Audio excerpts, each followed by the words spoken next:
Algún día América tendrá una voz de continente, una voz de pueblo unido, una voz que será respetada y oída, porque será la voz de pueblos dueños de su propio destino. Lo dijo Allende cuando hablaba en sus inicios de la necesidad de un proceso real de integración de los pueblos de la América, que no es nuevo. Me imagino aquí en el Pleno y los ciudadanos que nos escuchan a través de los diferentes medios sabrán que las relaciones internacionales de los países se llevan bajo tres líneas: el bilateralismo, que son relaciones individuales entre cada uno de los países; el multilateralismo, que es la unión de varios países, por ejemplo, la misma Organización de las Naciones Unidas o la Organización Mundial de Comercio; y el regionalismo. En el regionalismo tenemos experiencias como la propia Unión Europea o experiencias como la UNASUR, todas válidas en la lógica de construir cercanías en políticas sociales, culturales, soberanas, económicas, productivas, entre otras, que se pueden aprovechar desde los estados parte de estos organismos hacia afuera y aprovechar esas relaciones. Marco esto porque me parece que este debate fundamental del día de hoy no puede ser solamente un debate vano o con superficialismos que están trayendo desde la politiquería de poder sesgar a un organismo como la UNASUR como algo simplemente de unión ideológica, cuando los organismos regionales, queridos colegas parlamentarios, han tenido historia en América, en Centroamérica y en América del Sur, los cuales tienen que ser tomados en cuenta.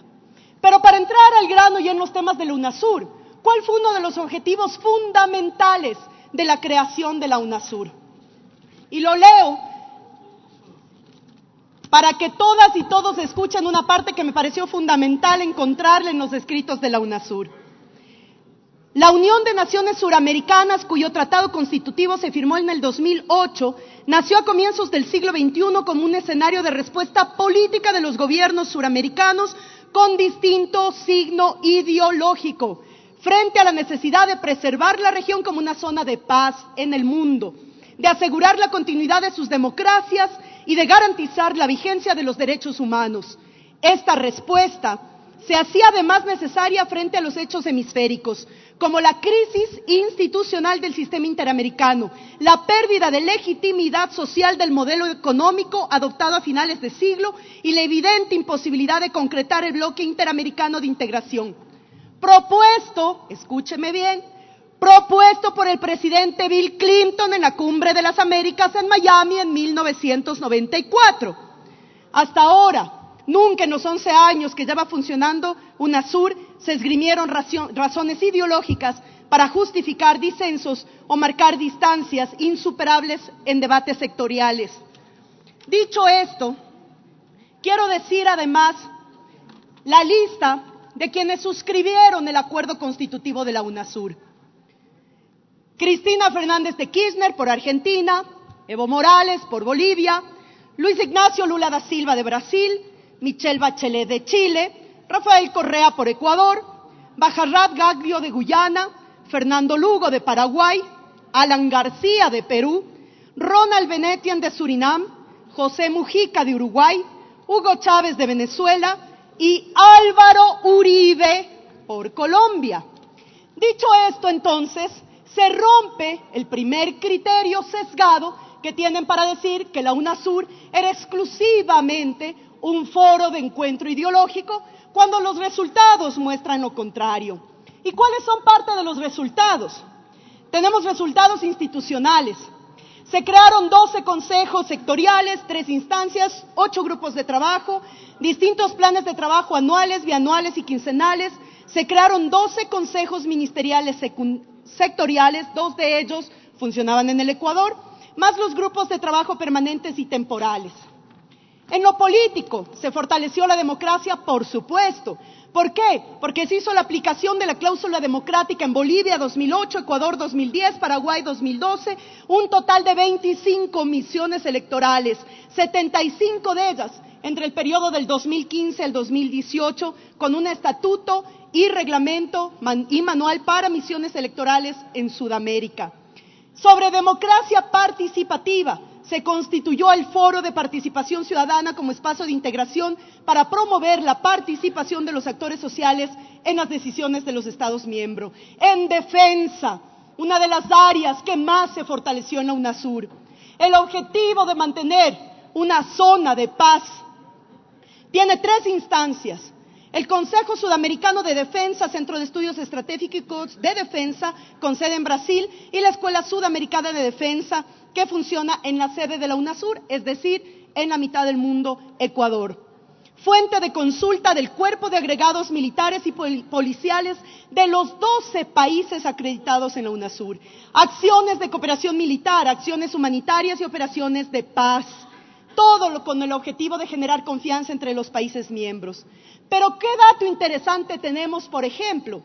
Que en el 2009 en Bariloche, Argentina, el Consejo de Defensa aprobó las inspecciones a bases militares que operan en Sudamérica, incluyendo las bases militares instauradas en territorio colombiano. Y esto no se lo hizo solamente entre presidentes del ala progresista, no. Quien ayudó a consensuar justamente ese acuerdo y que pueda llevarse en marcha fue el propio Álvaro Uribe como presidente en ese momento de Colombia. En el tema social es algo que poco se sabe de las acciones de la UNASUR y que son relevantes. Se creó el Banco de Precios de Medicamentos con los que los países se hubieran ahorrado 950 millones en 30 medicamentos por la compra conjunta, para que Surinam y Guyana paguen lo mismo que Brasil. El objetivo de soberanía e independencia de los estados logró la no injerencia de laboratorios y transnacionales para la adquisición de medicamentos, la definición de los cuadros básicos de medicamentos. En la Semana de la Salud se trató el tema de la desnutrición como problema trascendental, llevando a cabo en los países miembros una serie de políticas públicas lideradas por la UNASUR, justamente para el ataque de estos problemas que principalmente están atendiendo a niños, niñas y adolescentes de nuestros países. Pero además, una experiencia ecuatoriana que tomó fuerza en los países de la UNASUR fue justamente la experiencia del etiquetado de alimentos. En lo económico, el proyecto del Banco del Sur para sortear la nefasta experiencia del Banco Mundial y del Fondo Monetario Internacional en nuestra región. Mirar el caso Argentina, y no muy lejos, lo que estamos viviendo en el Ecuador. Se estaban desarrollando estudios con la CEPAL para el desarrollo de las cadenas sociales del valor intrarregionales, el proyecto de mecanismo regional de solución de controversias en materias de inversión con finalidad de evitar al FIADI, solamente evitar que, por ejemplo, empresas como Chevron Texaco pudieran tener no solamente un reclamo del Estado ecuatoriano, sino un reclamo de un organismo regional como es la UNASUR. En conclusión, colegas parlamentarios, esto y muchos otros logros de la UNASUR. Con la salida de la UNASUR pierde Ecuador la posibilidad de posesionarse como polo del mundo multipolar. Ecuador está renunciando con el voto de la mayoría de este pleno a ser la capital suramericana de una población de 422 millones de habitantes en 17 millones de kilómetros cuadrados y a tener una posición estratégica de geopolítica. Un minuto, asambleísta. Por supuesto que la decisión de hoy no puede tomarse a espaldas del pueblo. Si decimos que es el pueblo siempre el perjudicado por lo toma irresponsable de decisiones de un desgobierno, sus aliados y de mayorías móviles. Señor presidente, quien preside este pleno y esta sesión, queremos proponer que se tenga la posibilidad de votar sobre una moción previa en este tema. Como no podemos hablar a espaldas de la gente, queremos pedir que esta resolución no se vote el día de hoy, que con todas las irregularidades evidenciadas en el tratamiento de esto en la Comisión de Relaciones Internacionales y haber evitado que se exponga ahí de parte de personas que tuvieron directa relación con la UNASUR, pedimos que no se vote esto el día de hoy y que en la siguiente sesión se puede invitar a este pleno al presidente de la Junta Parroquial de San Antonio de Pichincha, a Ernesto Samper, que pidió ser recibido y que no pudo en el pleno de esta asamblea, y los expertos internacionales en procesos de investigación. Lo pongo como moción previa, señor presidente de la asamblea, para que podamos discutir esto con mayor argumentos que los que hemos escuchado por los medios. Sabemos que nuestra palabra aquí no necesariamente define las acciones en los votos de las diferentes bancadas, pero siempre hay que recordar que quienes aplaudirán la salida de Ecuador de la UNASUR y todo lo que eso conlleva, nuestros pueblos tendrán memoria para recordarles en las urnas. ¿Cómo vamos a ver que este año en Argentina, en Bolivia y en Uruguay renazca la esperanza de la integración regional? Pasos que serán seguidos por Ecuador gracias a la fuerza de su pueblo. Pido que se tome a moción la moción previa presentada, señor presidente de la sesión. Gracias, asambleísta. Tiene la palabra asambleísta Encarnación Duche.